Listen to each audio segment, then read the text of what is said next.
You're listening to Stealing from Wizards, Volume 3, Kidnapping by R.A. Consul.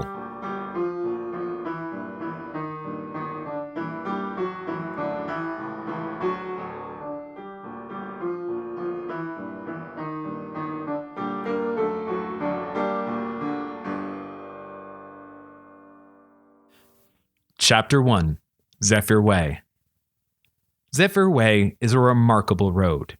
It spans the breadth of the continent from east to west, meeting oceans at either end. Every step along its length reveals another wonder. Forests that span to the horizon, canyons carved deep by raging rivers, placid lakes, towering waterfalls, and snow-capped mountains. Not only is it a tour of breathtaking beauty, but Zephyr Way dodges every hill and valley in its course across the continent. In most places, it's so flat that rain cannot sort out which way to flow, leaving it wandering in confused circles on the smooth granite surface until it freezes or evaporates away. Zephyr Way is so straight that on a clear day, from its highest point among the great Rocky Mountain range, one can see the entire length of it stretching out to either side like arrows on a compass. That combination of features may seem impossible to a rational mind, but Zephyr Way has no particular interest in abiding by the sensibilities of mere humans. It is a fairy road, a pathway that traces lines where the veil between the fairy realm and the bland lands thins. Like its cousin, Detritus Lane, which it crosses several times but never intersects, a single step along it can cross miles traveled by any other avenue. Also, like Detritus Lane, it is riddled with holes. The veil is so thin along the way that there are small tears, places that a person with enough connection to magic can pass through, crossing from the mundane world to the fairy realm. An unwary individual could wander through the wrong hedge, explore the wrong cave, or crawl through the wrong hollow in the Blandlands and find themselves stumbling onto Zephyr Way with no notion of what had happened or how to get back. This feature was causing Kuro some degree of trouble. Kuro wasn't lost on the wrong side of the veil. Quite the opposite. Kuro was traveling Zephyr Way intentionally. He had slipped away from the Bytown Royal Orphanage, walked down the long, uneven driveway to the way, and was enjoying the cool quiet of a nighttime stroll along the road with his raccoon, Autolycus. Breaking out had become a nightly habit, a way to escape the orphanage, where he spent his days within its high walls, stewing in heat and boredom. The slow and gentle process of picking the locks on the heavy steel door of the orphanage was a soothing and satisfying ritual. It helped him relax and prepare to sleep, gave him something meaningful to do with his restless hands, and made him briefly feel like less of an unremitting failure. Kuro was really only good at 3 things: running away, hiding, and taking things that did not belong to him. None of these was held in high regard in wizarding society, which preferred academic acumen, magical talent, and having parents.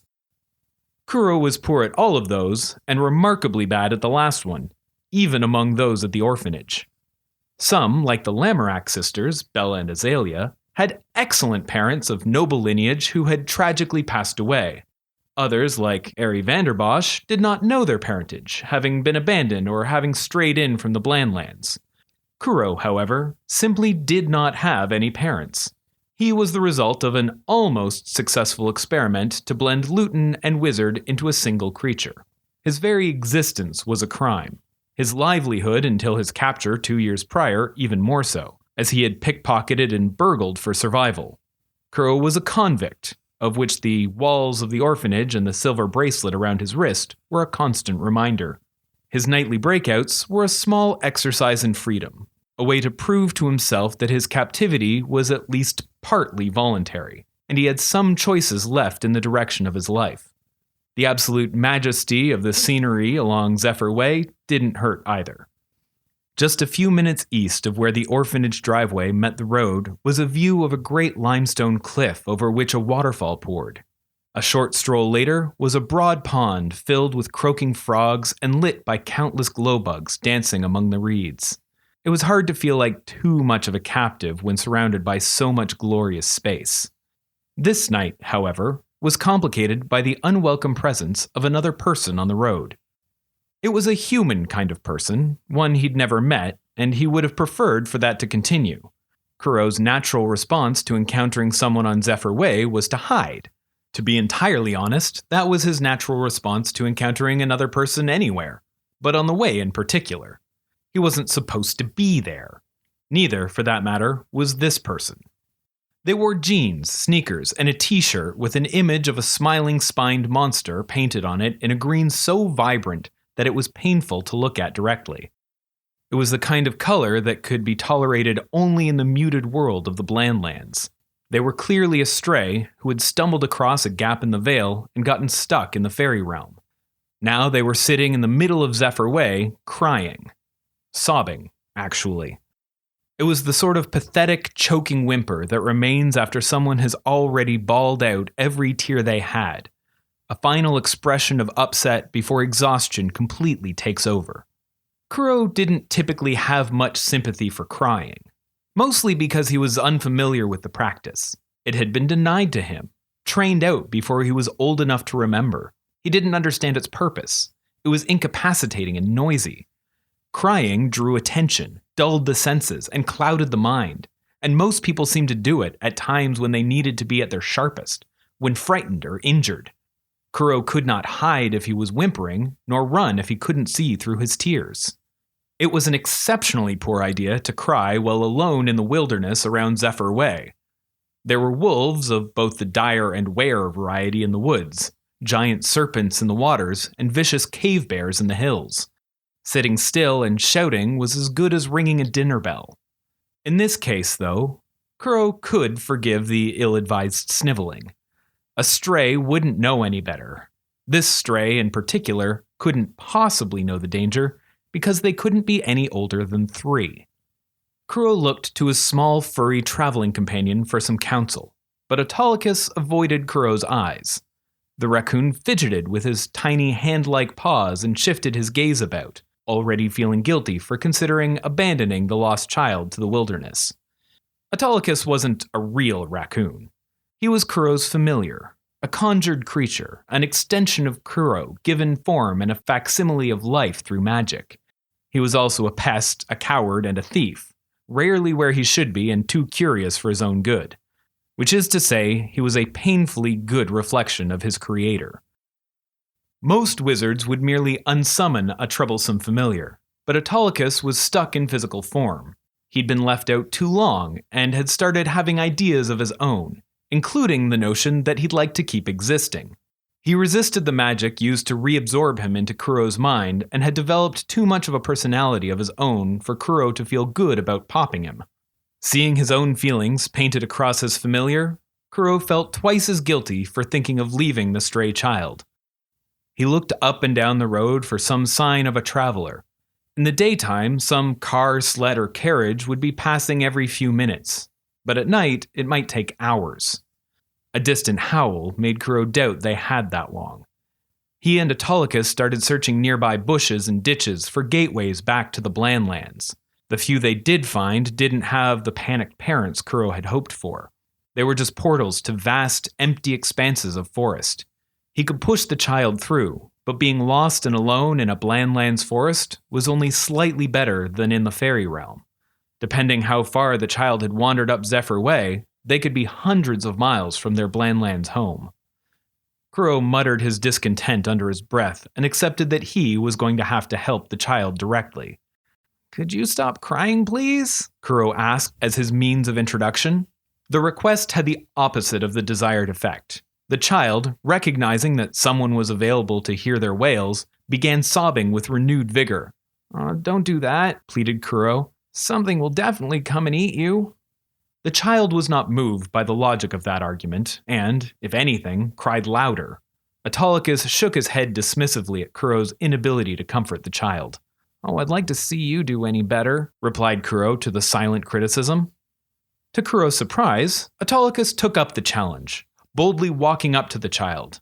As he neared, though, his true nature shone through, and his confident step slowed to a hesitant shuffle. He managed to rally enough courage to touch the crying toddler on the shoulder with his paw in something approaching a comforting pat.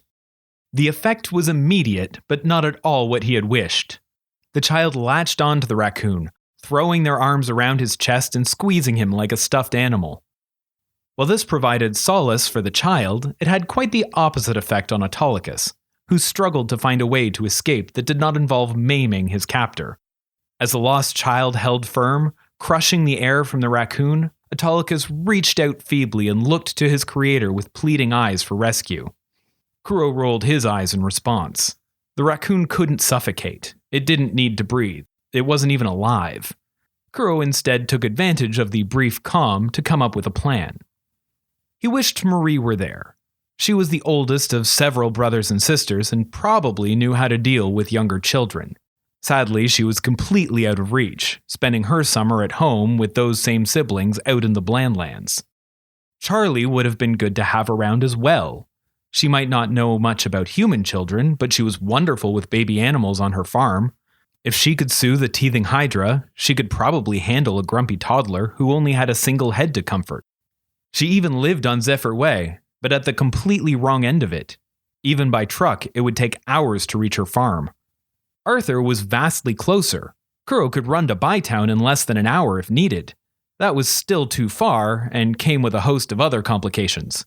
The first being that Arthur was no better at dealing with humans than Kuro, and the second that Arthur's adoptive father was a knight commander in the Royal Guard who had previously arrested Kuro. He had no interest in explaining to Sir Talon Dubois why he was wandering Zephyr Way after dark. No, Kuro was alone. This was his problem. Based on the chorus of wolves in the hills, it would soon become a mortal one. He took a deep, slow breath and tried to channel the energy of the good people he'd known, the unflappable patience of his first spellcraft teacher, Ms. Crawley, the compassion of Mr. Schumacher, who had gifted him his sneakers, the optimism of his caseworker, Sabine, and the gentle kindness of the woman who had been his involuntary nanny, Helena. "Hi, I'm Kuro. What's your name?" Kuro asked, taking a knee in front of the lost child and attempting to effect a smile that was kind and undemanding. The kid's response was too muffled by being issued through sniffles into Autolycus's fur to understand. "It's nice to meet you," Kuro said as genuinely as he could. "Are you lost?" A pained look from Autolycus indicated that the child was squeezing him even harder as they mumbled a series of incoherent nonsense into his pelt. Through the gibberish was a single intelligible word. "Bobby." "How about we find your mommy together?" Kuro reached out a hand in what he hoped was a non-threatening way, and the child took it, firmly grasping two of Kuro's outstretched fingers. With his free hand, Kuro dug a piece of chalk out of his book bag, which he never left his room without, and marked the spot on the road where he had found the child. It would be much easier to find where they had come from if he left a sign as to where they had been found. Kuro led the kid up Zephyr Way towards the orphanage. There was no better place for misplaced children. The matron, Miss Brigid, would know what to do. They walked hand in hand, Kuro on one side leading them forward, Autolycus on the other being dragged slightly behind. Both held firm in the vice-like grip of the lost child. The slow pace of a 3-year-old provided Kuro time to scheme. He could pick the locks to the outer door of the orphanage and slip inside as he did most nights. So long as he could keep the child relatively quiet until they reached the central manor, he could abandon them there and sneak back to his own little room in the outlying cabins. The child would be safe until they were inevitably found by Miss Brigid or one of the orphans. All Kuro needed was the tiniest bit of good fortune. Good fortune, though, was among the many things of which Kuro had less than most. No sooner had Kuro crafted his plan when it was dashed by a bog sloth slumping through a stand of reeds out onto the road. The odd proportions of the creature made it look more like one of the chalk drawings by the younger children at the orphanage than a naturally grown animal.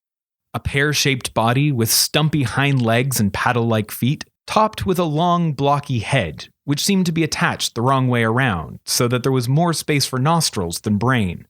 The little eyes looked like they were included as an afterthought, far too small for the head, and unable to see around the oversized nose. It had arms so long that when it stood up on its hind legs, they hung almost to the ground, and 2 curved claws on each hand made up the rest of that distance. The thing that stood out most about the bog sloth, however, was it being entirely the wrong size. The sloth's odd shape would have been easier to accept if it had been smaller than a truck. The massive beast thudded its way onto the road, blocking the way forward.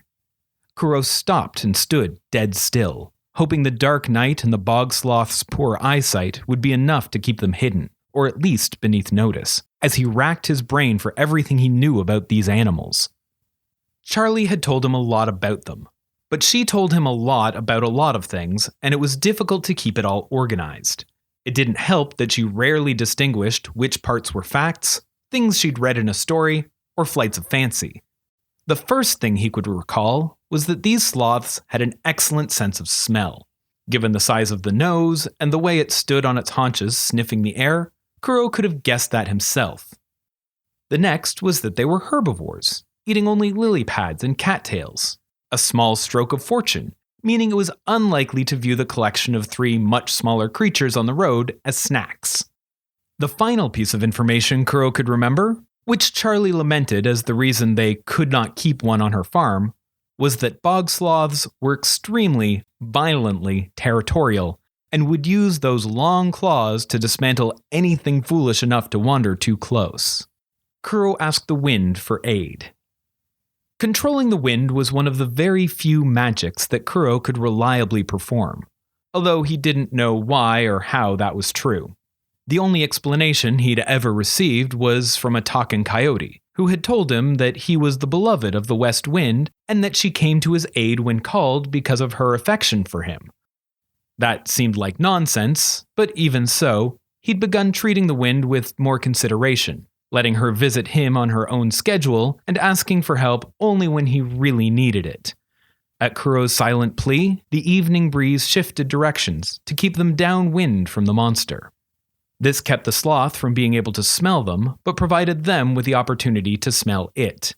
The moss and mud caking its tattered fur was ripe with the earthy sense of decay. Kuro struggled not to gag. Silence and stillness were his best chance at surviving. He just had to wait for the sloth to move on without earning its notice. This, however, was difficult to explain to the toddler attached to his right hand. As the sloth plodded past them along the road, oblivious to their presence, the child chose that moment to voice their thoughts on the situation. "Moo cow," they observed, releasing Kuro's hand to point, just in case Kuro was uncertain which enormous nearby animal they were talking about. Startled to find something so close that it could not smell and hadn't heard, the sloth let out a bellow.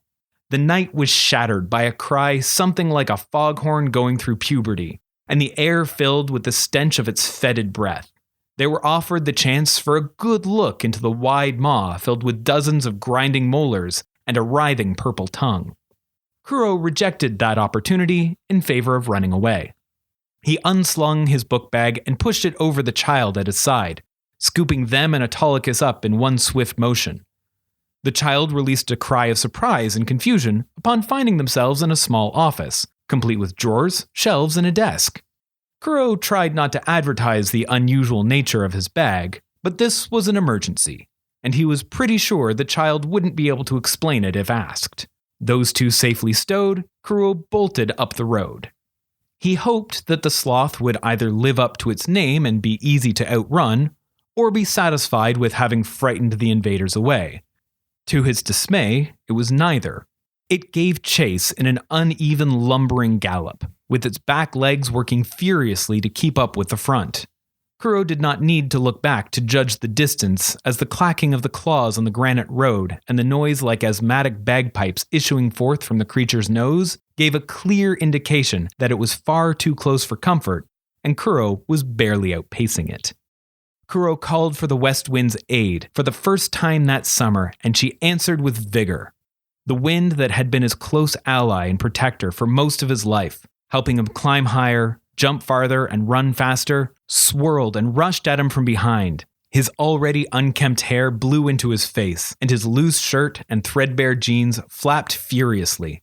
But something was terribly wrong. He felt the force on his back, but it did nothing to speed his run. A rainbow glimmer on his right wrist caught his eye. The intricate runes carved into the delicate silver bangle hanging there were shining brightly. That bracelet had been forced on him by Talon Dubois to prevent Kuro from performing a kind of magic that he wasn't even able to do. Among other things, it keeps Luton from blinking place to place, he had said. What other things it did hadn't been elaborated on. It seemed one of those things was preventing Kuro from escaping giant angry beasts or rescuing lost children. Typical. He quietly hoped that he would live long enough to get properly upset about it. He pushed all the energy he had into making his frustratingly short legs do the work that the wind couldn't. The driveway for the orphanage neared, and the wind changed direction sharply to blast Kuro sideways, but it continued to have no impact on his velocity. Being so used to relying on the help of the wind, Kuro failed to turn the corner at all, instead tripping on his own feet and tumbling farther along the road. The bog sloth was even less ready for the sudden turn, and its momentum carried it straight into Kuro. It slammed headlong into him, then bounced off as though it had hit a solid concrete wall instead of a boy a fraction of its size. Kuro felt like he'd just done a belly flop onto the pavement. The air had been knocked out of his lungs, and his attempts to get it back in alerted him to several broken ribs. The bog sloth rolled and groaned as it tried to untangle its arms and shake the effects of the impact from its tiny brain. Self-preservation beat out the need to breathe or count wounds. Kuro stumbled up the long driveway of weeds and split pavement to the orphanage. Still lacking a voice to shout and his hands too shaky from exhaustion to pick the locks himself, he banged on the rusty iron door. The sloth regained most of its senses and all of its anger. It stomped drunkenly up the driveway toward the orphanage, huffing and grunting its threats of revenge at the tiny thing that had invaded its territory and caused it pain. Kuro stopped his pounding and fell silent as the sloth approached, becoming a statue in the dark, invisible again to the monster. The wind, while unable to move Kuro, still did its best to aid him, keeping him downwind to mask his scent. The beast paused mere yards away as it huffed the air, and its little ears twitched, trying to locate some sign of Kuro. He held his breath. It was a struggle after such a hard run and with broken ribs screaming their opposition, but he held it anyway. Seconds ticked by, and the beast's fury began to subside. With a huff, it gave up the search and plodded back down the driveway toward Zephyr Way. Until the sound of the door locks sliding open gave away Kuro's position. With renewed vigor, the bog sloth charged, roaring up the driveway. The wind tried to push Kuro up the concrete wall to safety, but the silver bracelet flickered with its delicate rainbow, and he remained in place. The sloth slowed so it could raise a massive claw. As it came down, the door squeaked open. Kuro fell backwards into the orphanage grounds, and a bolt of lightning split the night. The sloth shrieked its dismay and ran off into the woods. Kuro looked up to find the sneering, superior grins of the Lamorak sisters staring down at him. "Did you have a nice walk?" Azalea asked. Thank you for listening to Stealing from Wizards. If you liked our show, please consider rating or reviewing on iTunes. If you want to support this podcast or just can't wait for the next chapter, the full book is available on Amazon, Kobo, and Indigo. Our theme music was written by Camille Saint-Saëns, transcribed by Franz Liszt, performed by Rebecca Verdun, and used with permission. This episode was produced by Jim Tigwell.